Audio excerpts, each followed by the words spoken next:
Oh, one of my favorite ball pythons of all time.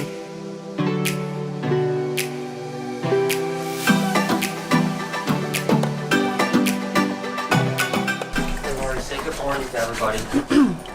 Good morning.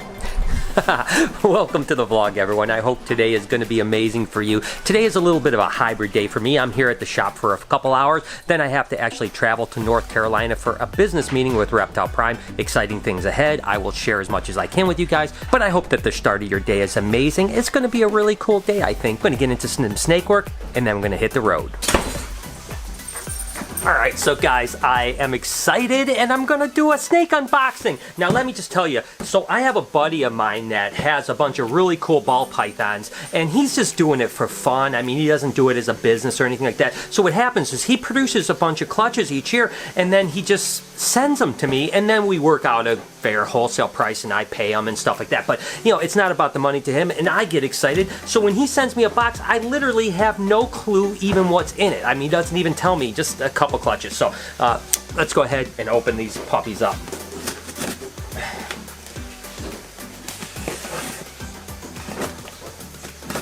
I tell you, it's so exciting. It's like a kid on Christmas morning, you know what I mean? It's oh, what are you gonna get? Again, you know, I love opening up snakes no matter what's going on, but it's even more exciting when you don't know what's in it. I know it's ball pythons, but I have no idea what's going on. So let's go ahead and just see what's in here. Let's see here.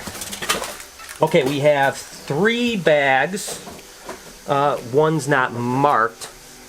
I'm not sure what that is. This one is marked. What is in here? This is actually a super Mojave pastel to a super pewter. So everything should be pastel, everything should be Mojave, and then some should be cinnamon and stuff like that. Ooh, it's a bunch of little pretty, beautiful babies, that's for sure. Okay, let's take a look. Look at how beautiful these are. You know, these snakes like this are so hard to tell because, you know, they're kind of just a silver color. Again, everything should be a Mojave. So it looks like we have a super pastel, pewter Mojave. I think they call them Savannahs. We have just another pastel Savannah. We have, look at this one. Oh my gosh. That thing is absolutely gorgeous. Take a look at that right there. Oh my gosh. That thing is gorgeous. Look at this one too. Oh my gosh. That is so amazing. Basically what we have here is just a bunch of pewter Mojaves, super pewter Mojaves. So wow, that's a beautiful clutch though. I mean, that's really something else. First bag is really, what do you think? Should we open up the other bag that is marked or should we open up the bag that is mystery? No idea what's in here. But anyway, I think I'm gonna open up this bag here because it has writing on it. Let's see what we've got. So what we have here is a Pastavi to a bamboo Woma. Now this is gonna be a tough one because the bamboo and the Woma look a little similar and who knows. So, but let's go ahead and take a look and see what we got here and see if we have any bamboo stuff out of this clutch. Ooh, let's see, ooh, look at this.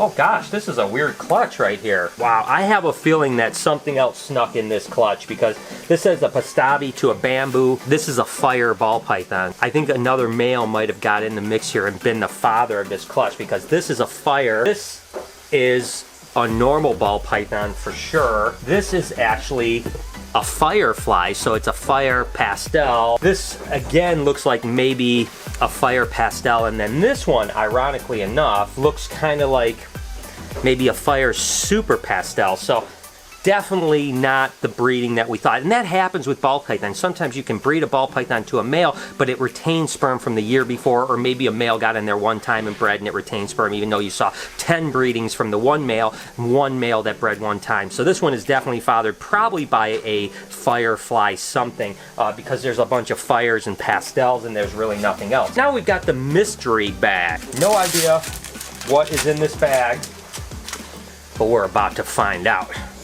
All right, you guys ready? Oh, this is exciting. Oh, wait.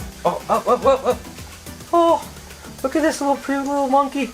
Oh, one of my favorite ball pythons of all time, a piebald ball python. Look at how gorgeous that snake is. Oh my gosh, that is so cool. Again, I guess he didn't need to tell me what it was because it's just a pied, so I would know what a pied is. So now I definitely know the genetics behind this, but I'll ask him what the male and female was just in case it wasn't pied to pied, if there's a chance it could be het for something else or carrying some other gene. But there you have it, guys. That's a beautiful thing. And again, he will probably be sending me, probably, this is like maybe 3 clutches, maybe this is a really small clutch, but he usually sends me about 50 to 70 clutches a year, so we've got a lot of snakes ahead. It's gonna be awesome hunting. Hopefully we'll get some bamboos at some point. Anyways, this has been an awesome way to start the day. Andrea, I bought your gift. Hi. Hey people, look it's Andrea. You guys, Here. everyone was so concerned what happened to Andrea. It's like, didn't Mark Twain once said, the reports of my death are greatly exaggerated? Didn't die. Andrea didn't die. She's alive. She's really alive. She was in Florida enjoying herself. Anyways, Andrea, I have a box for you. These are actually baby snakes. I'm not sure exactly how many there are, but if you don't mind setting them up for me, and when I get back from this trip, I'll mark them. They're pretty cool animals. There's a little pied in there too, so you guys will love it. So, all right, Kelsey, you're all set? Yeah, I'm good. Okay. Oh, yeah. Maybe a bamboo? But it's not a bamboo, unfortunately. It's not? Oh. It's not a bamboo. He will have bamboos, though. Anyways. All right, I got excited. It's been a busy morning, but I've got to get out of here pretty soon because I have a 10-hour drive ahead of me. But I do want to pull a couple colubrid clutches that were laid first before I leave. So, and then I'm going to kind of wrap it up and get on the road. Oh, and by the way, tomorrow when I'm at this meeting, I'll show you guys around. Lori and Noah are going to go ahead and vlog here, and then we're going to insert what they vlog here into my clip, because I think you guys often said when I was traveling, like, I wonder what's going on back at the shop. So we're going to give it a go and see if Noah and Lori will do some funny stuff. I have no idea what they'll do, but we'll make sure to include that in here so that you guys get your fix of Noah and Lori. Anyways, Pueblan clutch. See what we got here, guys. Whoa, what do we got? Oh, look at that beautiful pearly clutch. That's a nice clutch right there. And because it's a little high, I'm going to pull this down like this. Look at this. That is beautiful right there. And this is Mama. Good job, Mama. And she looks really good. We'll get her back in her cage. There we go, Mama. Good job. And wow, this is a beautiful clutch of eggs. Isn't it bizarre? You think, look at this clutch of eggs here. 2, 4, 6, 8 eggs. 8 pretty huge eggs for this little girl right here. How does she fit them in there, right? I think that all the time, whether it's ball pythons or colubrids, I think, how the heck do they fit that clutch in that little tiny body of theirs? So anyways, we'll just go ahead and set these eggs up. I still have those egg boxes made from yesterday, so we're good to go there. Go. Just submerge them a little bit in the vermiculite there, and then we'll mark this box, we'll mark the egg data book, and get going. This is clutch number 3.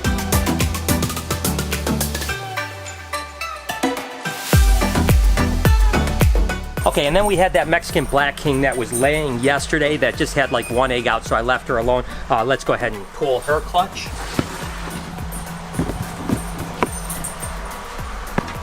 Laura, did you pull any eggs from this girl? No, did she eat them? I don't know, she's got 2. Oh, you know what? There was 1 slug on there this morning, but in 2 eggs. Okay. So I don't know what else. So this is kind of an interesting thing. Sometimes, production, you would think a female Mexican Black King, she's got 2 eggs in here, you would think a girl this size would certainly lay between 6 and 8 eggs. As a matter of fact, remember that girl yesterday laid 8 eggs, and she was like even a little smaller than this girl here, but she only laid 2 eggs, so that's it. That's just the way it goes sometimes. I mean, sometimes females just have small clutches. And what can happen is that snakes have 2 ovaries. Sometimes only one of them will fire, and sometimes that's only one-time production, and then the next time both of them will fire. Or sometimes the female just will only have 1 go time after time after time. That's what I would think would happen, only having potentially 2 good eggs and a slug. She probably was a 6-egg banger if both of those ovaries would have fired. So, hey, whatever, we'll get them set up, and I'm still happy with 2 eggs. Okay, the time has come. It is time to pack up and travel across. I'm not even sure where. I think I go to Ohio, Tennessee, Kentucky, maybe a little of Virginia, and then ultimately North Carolina. I don't even know where I'm going in North Carolina. I think it's Greensboro area. I don't know. I'll figure it out when I get on the road, I suppose.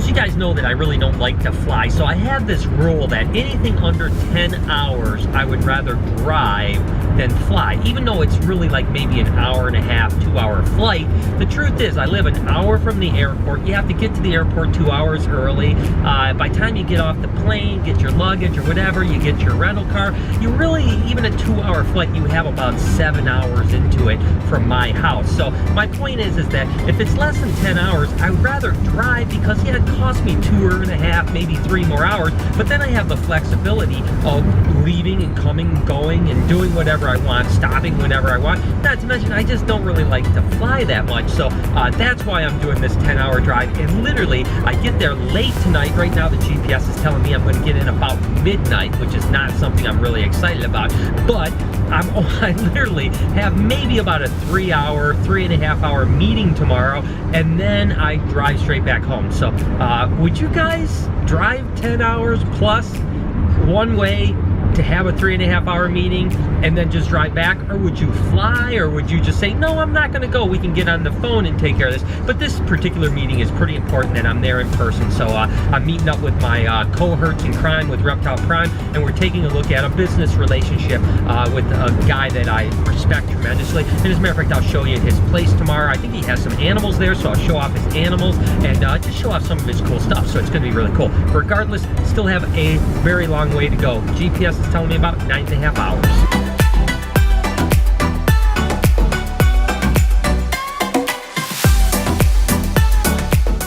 So I am in the tip of Ohio now, about to head into Kentucky, I believe. Not 100% sure. Regardless, I'm going to tell you a little bit about what I know about Ohio. I know that there's something called the Ohio Buckeye. I'm not even sure what a Buckeye is.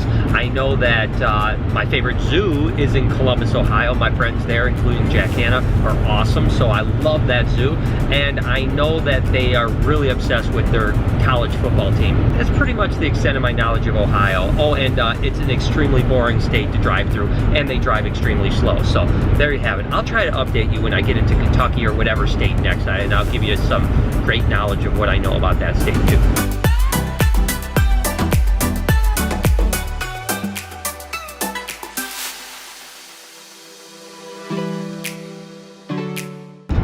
Well, I'm in West Virginia. That tells you a little bit about how much I know about the geography of where I'm going, which leads me to a point that I was wondering. You know, I punch in that address into the GPS, and I swear to gosh, if it told me to turn right into a river, I would turn right into a river. I literally have no idea where I'm going other than what that GPS tells me what to do. Are you guys the same way? I mean, I've lost all sense of direction these days. I mean, what's a map? I haven't looked at a map in 10 years. GPS is everything. So the point is, I have no idea where I'm going, but I know I'm in West Virginia. What do I know about West Virginia? Absolutely nothing. I don't know anything about it whatsoever, other than the fact that it gets into the Appalachian Mountains, and it's actually a pretty cool state, and people have a really major southern drawl down here. Other than that, I have no idea. I think I'm in it for 179 more miles, so why don't you guys tell me something down in the comments about West Virginia that I have no idea, because I don't even know what the state flower is, the state anything. I don't even know what the capital of West Virginia is.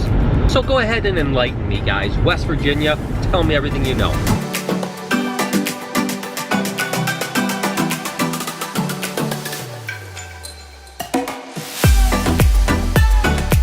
Okay, so Virginia, what do I know about Virginia? Let's see, I know that the dogwood is the state tree, and maybe a flower. Is a dogwood a flower too? I'm not 100% sure, but I know that there's a dogwood tree, and I know it's a state tree. I also know that there's Virginia hams. I'm really not sure if Virginia hams come from Virginia, but it's in the name, so I'm assuming they do. And I know that Washington, D.C. is, you know, right on the edge of Virginia. So, yeah, that's my thing. So I've got an hour and a half to go. One more state, North Carolina.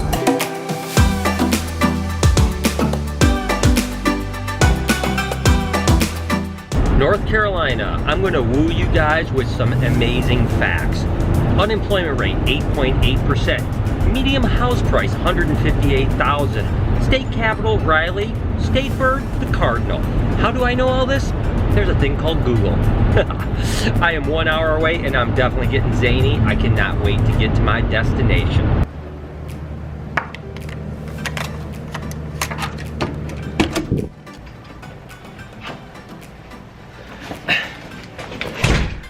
so guys, I am finally here. I'm so excited. I tell you what, that was an absolutely exhausting, almost 11 hours in a car. But we are finally here in North Carolina. Tomorrow will be epic. We have a really exciting meeting going on. I'll try to explain as much as I possibly can. Plus, Rich has a really cool reptile product business, and I think he has some animals there. So I'll kind of show you around his shop, show you some cool products, as well as show you some cool animals. If not, we'll also check in with Lori regardless. I am absolutely bush, guys. Thank you so much for tuning in today. I hope that your day is amazing. As always, you guys know you mean the world to me. Can you do me a favor and smash that like button and hit that notification bell? After all, I have been going for about 18 hours straight now. It's the least you guys can do for me.